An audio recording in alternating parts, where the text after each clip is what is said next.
Irmãos e irmãs, vamos a mais um momento da nossa liturgia da palavra, aqui nos meus endereços telemáticos. O blog repórter paulomaciel.blogspot.com, facebook.com/Paulo Maciel da Rádio, canal no YouTube Paulo Roberto Maciel, Instagram Paulo Roberto Maciel 6 /. Eu transmito diariamente a liturgia para você que quer saber a palavra da verdade. Liturgia de 2 de abril de 2023, veiculada na Igreja Católica Apostólica Romana, a Igreja Original de Cristo, no mundo inteiro, em todas as suas igrejas. Domingo de Ramos e da Paixão do Senhor. A cor dos paramentos litúrgicos é vermelha, conforme eu estou simbolizando aqui. No rito da celebração temos o creio, prefácio próprio, segunda semana do Saltério, antífona da entrada. 6 dias antes da solene Páscoa, quando o Senhor veio a Jerusalém, correram até ele os pequeninos, trazendo em suas mãos ramos e palmas, em voz alta cantavam em sua honra: Bendito és tu que vens com tanto amor, hosana nas alturas. Oração do dia, rezemos. Deus eterno e todo-poderoso, para dar aos homens um exemplo de humildade, quisestes que o nosso Salvador se fizesse homem e morresse na cruz.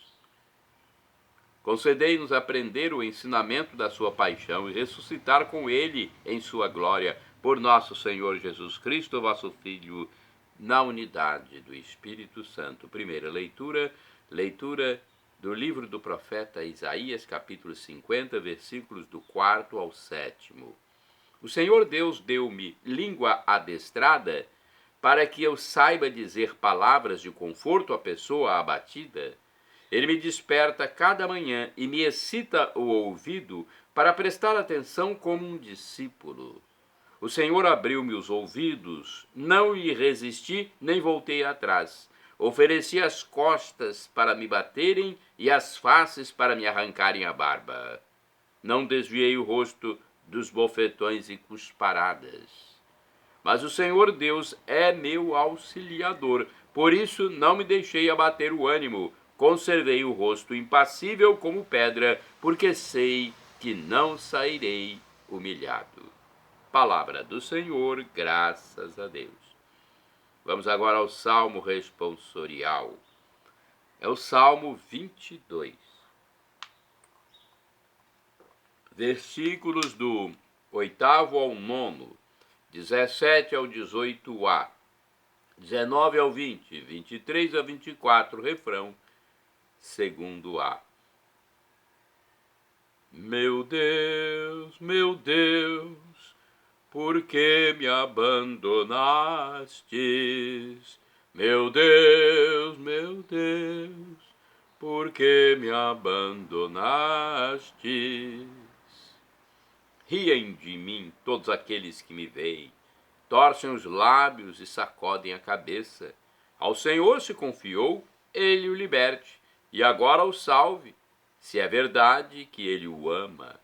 Meu Deus, por que me abandonastes? Cães numerosos me rodeiam furiosos, e por um bando de malvados fui cercado. Transpassaram minhas mãos e os meus pés, e eu posso contar todos os meus ossos. Meu Deus, por que me abandonastes? Eles repartem entre si as minhas vestes e sorteiam entre si a minha túnica. Vós, porém, ó meu Senhor, não fiqueis longe. Ó minha força, vinde logo em meu socorro. Meu Deus, por que me abandonastes? Anunciarei o vosso nome a meus irmãos, e no meio da assembleia hei de louvar-vos. Vós, que temeis ao Senhor Deus, dai-lhe louvores, glorificai-o, descendente de Jacó, e respeitai-o, toda a raça de Israel. Meu Deus, por que me abandonastes? Meu Deus, por que me abandonaste? Segunda leitura, leitura da carta da Epístola do Apóstolo São Paulo aos Filipenses, capítulo 2, versículos do 6 ao 11. Jesus Cristo, existindo em condição divina, não fez do ser igual a Deus uma usurpação, mas ele esvaziou-se a si mesmo, assumindo a condição de escravo e tornando-se igual aos homens. Encontrado com aspecto humano, humilhou-se a si mesmo, fazendo-se obediente até a morte de cruz. Por isso Deus o exaltou acima de tudo e lhe deu o nome que está acima de todo nome. Assim, ao nome de Jesus, todo joelho se dobre, no céu, na terra e abaixo da terra. E toda língua proclame: Jesus Cristo é o Senhor, para a glória de Deus Pai. Palavra do Senhor, graças a Deus. Agora o Evangelho de Jesus Cristo, segundo São Mateus, capítulo 27, versículos do 11 ao 54. É um evangelho que normalmente as igrejas, as celebrações, missas, terão narradores. Então, é uma cerimônia especial essa do dia do Domingo de Ramos. Vamos nos preparar para o Evangelho, então. Salve, ó Cristo obediente, salve o amor onipotente, que te endereçou a cruz e te recebeu na luz. Salve, ó Cristo obediente, salve o amor onipotente, que te entregou a cruz e te recebeu na luz. Jesus Cristo se tornou obediente, até a morte de cruz.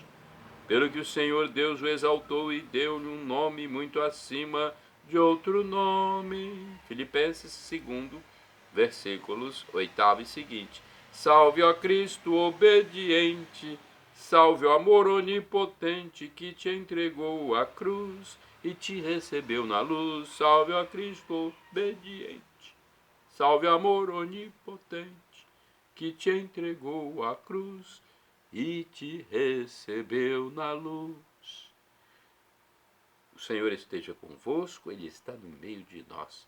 Proclamação do Evangelho de Jesus Cristo, segundo São Mateus. Glória a vós, Senhor. Pelo sinal da Santa Cruz, livra-nos Deus, nosso Senhor, dos nossos inimigos.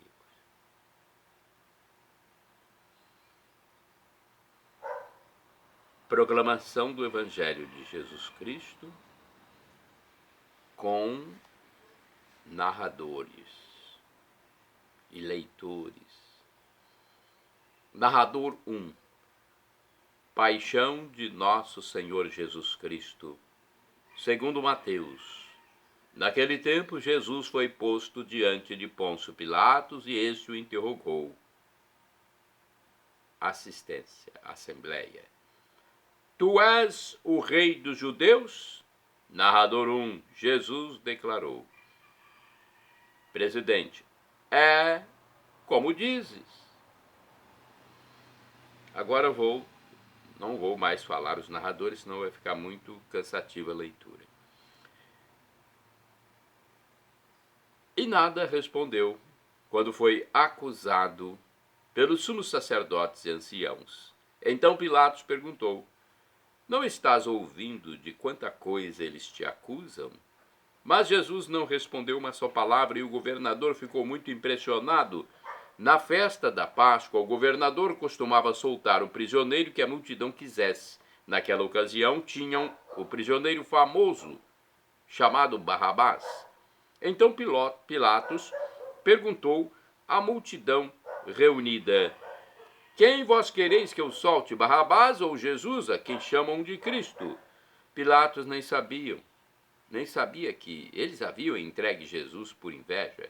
Enquanto Pilatos estava sentado na tribuna, sua mulher mandou dizer a ele, sentado no tribunal, sua mulher mandou dizer a ele: não te envolvas com esse justo, porque esta noite em sonhos sofri muito por causa dele. Porém os sumos sacerdotes, os anciãos, convenceram as multidões para que pedissem Barrabás e que fizessem Jesus morrer. O governador tornou a perguntar: qual dos dois quereis que eu solte? Eles gritaram: Barrabás. Pilatos perguntou: que farei com Jesus que chamam de Cristo? Narrador 2.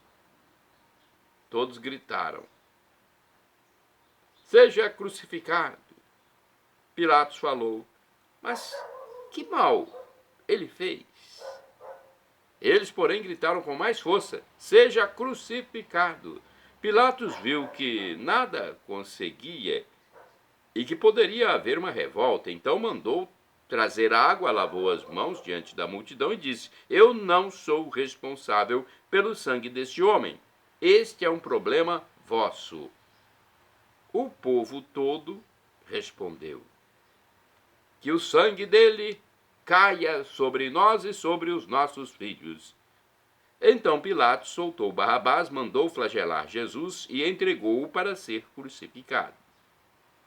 Em seguida, os soldados de Pilato levaram Jesus ao palácio do governador e reuniram toda a tropa em volta dele. Tiraram sua roupa e o vestiram com um manto vermelho.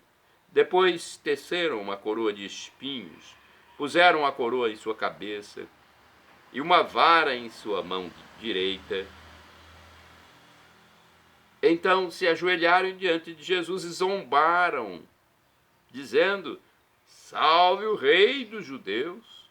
Cuspiram nele. Pegando uma vara, bateram na sua cabeça.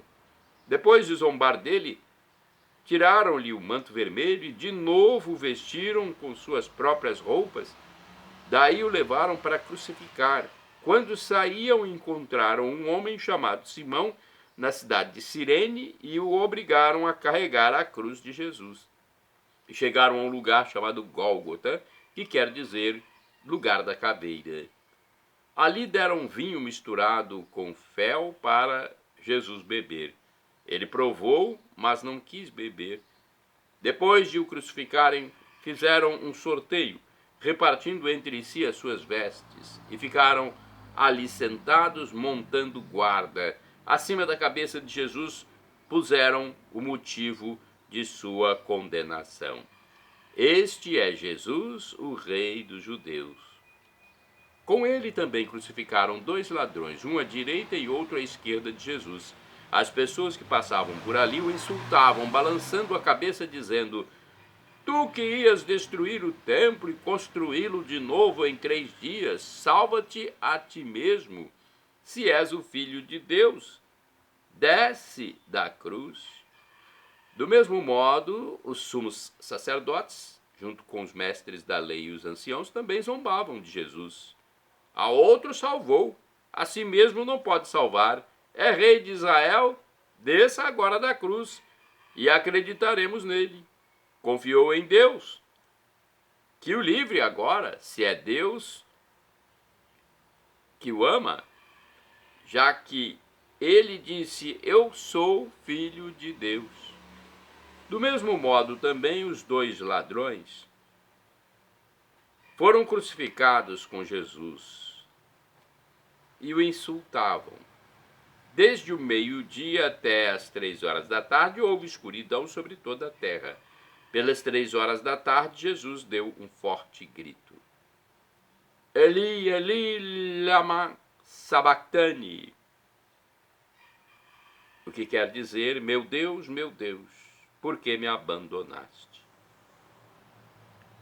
Alguns dos que ali estavam ouvindo disseram: ele está chamando Elias.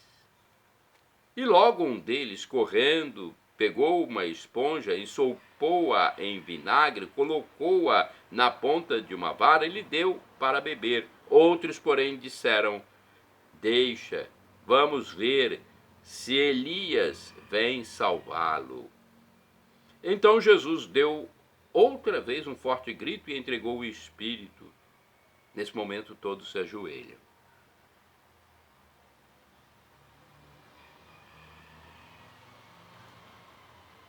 Eis que a cortina do santuário rasgou-se, de alto a baixo, em duas partes. A terra tremeu e as pedras se partiram.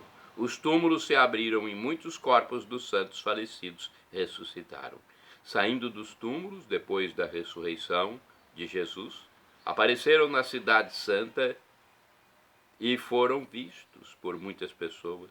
O oficial e os soldados que estavam com ele, guardando Jesus, ao notarem o terremoto e tudo que havia acontecido, ficaram com muito medo e disseram: ele era mesmo o Filho de Deus. Palavra da salvação, glória a vós, Senhor. Vamos agora à liturgia comentada, é uma explicação, uma meditação ou reflexão desse texto do Evangelho do Domingo de Ramos. É uma exposição do Antônio Carlos Santini, liderança da comunidade católica chamada Nova Aliança. E-mail santini@novaalianca.com.br. O título de seu comentário é Não Desviei o Rosto, Isaías 50, versículos do 4 ao 7. Durante a Semana Santa, a Sagrada Liturgia oferece à nossa meditação alguns textos preciosos do profeta Isaías. Aliás, então a reflexão dele vai ser sobre Isaías, tá? Não desviei o rosto, sobre a leitura, a primeira leitura do profeta Isaías, capítulo 50, versículos do 4 ao 7. Normalmente, ele faz a reflexão sobre o Evangelho, mas aqui é sobre o livro do profeta Isaías, capítulo 50, versículos do 4 ao 7. Diz Santini: durante a Semana Santa, a Sagrada Liturgia oferece à nossa meditação alguns textos preciosos do profeta Isaías, aquela experiência histórica dos profetas que inclui perseguições e morte, torna-se profecia da paixão e morte de nosso Senhor. De tal forma, o livro de Isaías está ligado ao Messias esperado por Israel, que muitos o consideram como um proto-evangelho, um evangelho que se antecipa aos evangelhos do Novo Testamento. Nessa passagem, falando em primeira pessoa, Isaías se identifica com Cristo, o discípulo perfeito do Pai, a quem ouve com ouvidos dóceis e coração atento, sem que nada o afaste de sua missão salvífica. Mesmo abalado em sua natureza humana, a ponto de suar sangue em sua agonia no Getsemane, Jesus foi adiante em seu sacrifício salvador sem se desviar dos golpes das ofensas da cruz. A face que revelava o Pai foi alvo de golpes e cusparadas. O rosto que Maria beijou foi esbofeteado pelo guarda do sumo sacerdote. Mas o servo do Senhor não se esquivou. Apoiado no amor do Pai, Jesus não reluta diante do método escolhido para nos salvar. Ele não se rebela perante a dor e a humilhação. Se o pecado entrara no mundo por um ato de rebeldia e autonomia descabidas, a entrega de Jesus assume o caminho oposto, que o apóstolo São Paulo define como despojamento e aniquilação, conforme a Epístola aos Filipenses, capítulo 2. Mas podemos ler esta palavra de Isaías em um novo sentido. Não desviar o rosto É bem uma atitude típica de nosso Deus. Ele não fica indiferente diante da nossa dor, ele não assume atitude neutra quando o mal nos atinge. Ele é o mesmo Deus que vê nossa aflição, ouve nosso clamor, conhece nossos sofrimentos e por isso desce para nos salvar, conforme Êxodo, capítulo 3, versículos 7 e seguintes. Ao contrário, desviar o rosto de alguém que passa por nós seria sempre um gesto de repulsa, de fechamento do coração. Denota indiferença ou ruptura de relações. Os amigos se encaram, os apaixonados se beijam, a mãe se debruça sobre o berço e o olhar do bebê a contempla face a face. Na Semana Santa, mais do que ficar comovidos diante das dores do Senhor Jesus, deveríamos sentir-nos impelidos a anunciar ao mundo inteiro que nosso Deus é amor, um Deus que se faz carne, convive conosco, senta-se à nossa mesa, palmilha nossas estradas sem nunca se desviar de nós. Depois do Calvário, tudo está mudado. A humanidade sabe que não caminha mais sozinha. Irmãos e irmãs, orai sem cessar. Anunciarei vosso nome aos meus irmãos, Salmo 22, versículo 23. Vamos falar um pouquinho também sobre este Domingo de Ramos, num comentário do Frei Wagner José da Rosa, que está na folhinha do Sagrado Coração de Jesus. Com esta liturgia, Mateus 26, versículos do 14 ao 27 e 66, abrimos a semana que chamamos de Semana Santa ou Semana Maior. O Evangelho nos convida a viver a mesma humildade, amor e paciência de nosso Senhor Jesus Cristo. Ele tem o poder de sair dessa situação, mas em nome do projeto do Reino do Pai, entrega-se e confia. Não devolve violência para quem age com violência. Não condena Judas, mas é a própria consciência quem lhe condena pela traição. As leis que são utilizadas para o egoísmo e a manutenção de um poder que condena e maltrata já não tem mais poder sobre nós, pois a cruz nos deu a ressurreição. Que o Calvário de Jesus possa ajudar a suavizarmos as nossas dores e a de nossos irmãos e irmãs, e assim apontar-nos sempre para a Páscoa, a ressurreição, que deve ser diária. Então é uma reflexão sobre esse dia especial, né? É um dia em que as pessoas levam, inclusive, ramos às igrejas. Muitas pessoas vão levar os ramos para a igreja. Está havendo um pouquinho de diferença entre o evangelho que está no site da novaaliança.com.br, novaalianca.com.br, e o que está na folhinha Sagrado Coração de Jesus. Mas, enfim, sabemos que é o Domingo de Ramos. Vamos agora aos santos do dia. Eu pesquisei no site do Vaticano. Santa Maria do Egito, penitente, é santa do dia 2 de abril. Então, dia 2 de abril, lembre-se de Santa Maria do Egito. Natural de Alexandria, aos 12 anos de idade, Maria Egizíaca fugiu de casa para se prostituir. Ao chegar a Jerusalém aos 29 anos, uma voz interior a impediu de entrar na basílica. Arrependeu-se e foi para o deserto, para além do Jordão, onde vagou por 47 anos e recebeu a comunhão do monge Zósimo.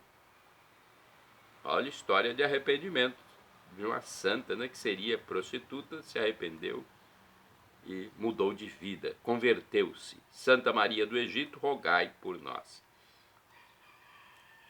Outro santo do dia. Dia 2 de abril é dia de São Francisco de Paula, eremita e fundador da Ordem dos Mínimos. Francisco de Paula é fundador da Ordem dos Mínimos e padroeiro da Calábria e dos Marítimos. É venerado como taumaturgo, ou seja, que faz milagres por intercessão junto a Deus, e protetor dos pobres, que no reino de Nápoles, apoiado pelos aragoneses, se encontravam em grave abandono e vítimas de abusos. Sua festa litúrgica é celebrada em 2 de abril. Nasceu em Paola, por isso São Francisco de Paula ou Paola. Paola é o nome Paula em italiano. Então ele nasceu em Paola, ou Paula no português, hoje província de Cosenza, em 27 de março de 1416, acometido por um abscesso maligno no olho esquerdo. Seus pais o confiaram à intercessão de Francisco de Assis. Em caso de cura, a criança teria usado por um ano inteiro o saio franciscano. Perfeitamente curado, cumpriu o voto, entrando para o convento de São Marcos Argentano, em Cosenza, com a idade de 15 anos. Ali ele manifestou imediatamente fortes dons de piedade e inclinação à oração. Ao término de sua permanência no convento, fez uma verdadeira peregrinação com seus pais em busca de uma vida religiosa mais apropriada para si. Esteve em Assis, Monte Cassino, Roma, Loreto e Monteluco. Em Roma, perturbado pelas pompas da corte papal, comentou: Nosso Senhor não era assim. Este foi o primeiro indício de seu espírito reformador.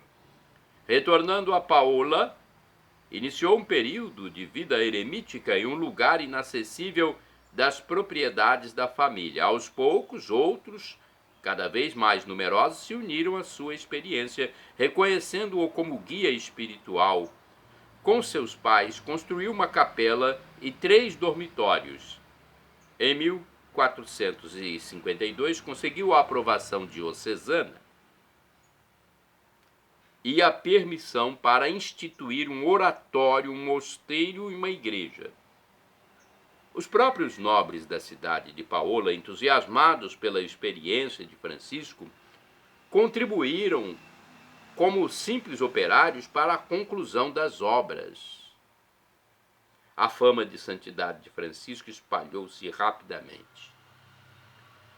Em 1467, o Papa Paulo II enviou a Paola um emissário para saber notícias do eremita. Depois de apresentar uma relação positiva sobre o mosteiro, o próprio legado pontifício decidiu aderir à comunidade. Em 17 de maio de 1474, o Papa Sisto IV reconheceu oficialmente a nova ordem que recebeu o nome de Congregação Paulina dos Eremitas de São Francisco de Assis. O reconhecimento da regra com o nome atual da Ordem dos Mínimos ocorreu com o Papa Alexandre VI. Amado e procurado como guia espiritual, Francisco também era considerado a única autoridade capaz de se opor aos abusos da corte aragonesa no reino de Nápoles, colocando-se do lado dos pobres. Sobre eles, narrava-se alguns fatos prodigiosos a ele atribuídos.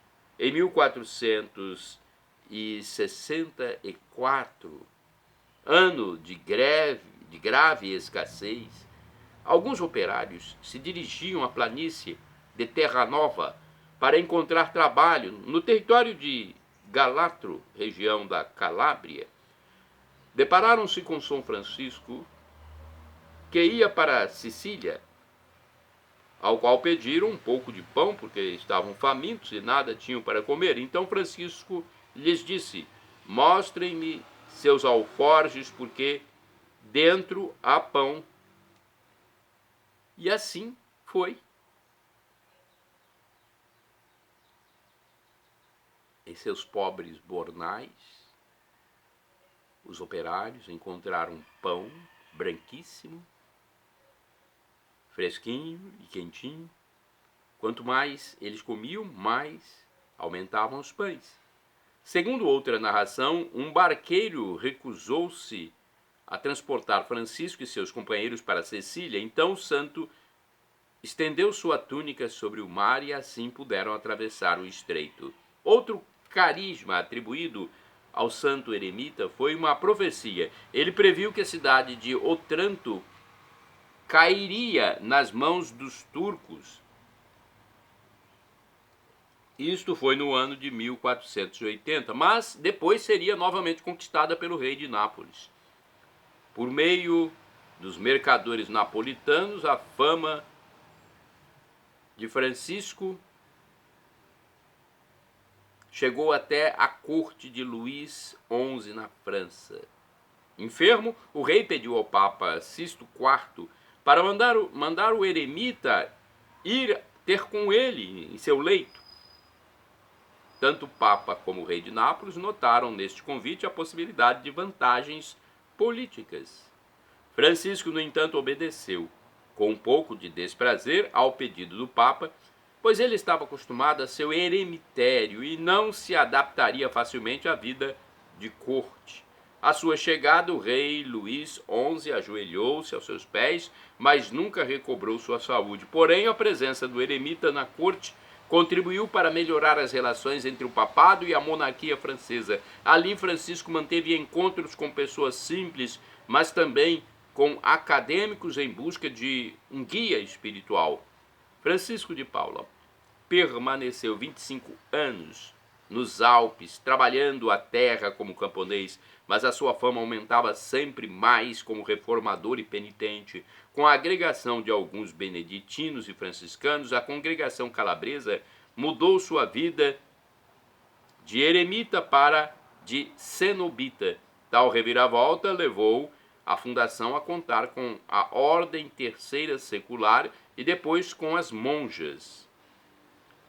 As respectivas regras foram aprovadas definitivamente por Júlio II em 28 de julho de 1506. Francisco de Paula morreu em Tours em 2 de abril de 1507. Sua fama difundiu-se logo pela Europa por meio dos 3 ramos da família dos mínimos: frades, monjas e terciários. Foi canonizado em 1º de maio de 1519, apenas 12 anos após a sua morte, durante o pontificado do Papa Leão X, do qual ele havia previsto sua eleição para o trono papal quando ainda era criança. São Francisco de Paula, ou São Francisco de Paola, rogai por nós. Shalom Adonai, uma expressão hebraica que significa paz de Deus. El Shaddai significa Deus onipotente. Peça e se for para o seu bem, Deus atenderá. O professor e escritor de mais de 100 livros da igreja, professor Felipe Aquino, diz que Deus pode nos dar 3 respostas: sim, não ou espere. Então, tenha esperança. Tenha paciência. Você está lidando com o Criador de todo o universo. E agora eu clamo do aramaico para o português, aramaico dialeto de Jesus, Maranatá, que significa Vem Senhor Jesus, ou Maranata, como dizem nossos irmãos evangélicos ou protestantes. Um dia Jesus voltará e será o juízo final. Muitos irão para o céu para viver eternamente em simbiose com Deus Pai, Deus Filho, Deus Espírito Santo. Uma vida plena, felicidade em plenitude, para todos sempre. E, infelizmente, muitos irão para a tormenta eterna, popularmente conhecida como inferno. Quem for para o inferno irá por conta própria, por não aceitar Jesus, o Deus humanado, que se humilhou por nós com morte de cruz, depois ressuscitou e subiu aos céus. E hoje está lá, nos defendendo como sumo sacerdote diante do Divino Pai Eterno. Perdão, Senhor, pelos meus pecados passados, presentes, futuros, pecados do pensamento, palavras, atos, omissões, e me dê a vida eterna. Meu Jesus, eu quero a vida eterna convosco.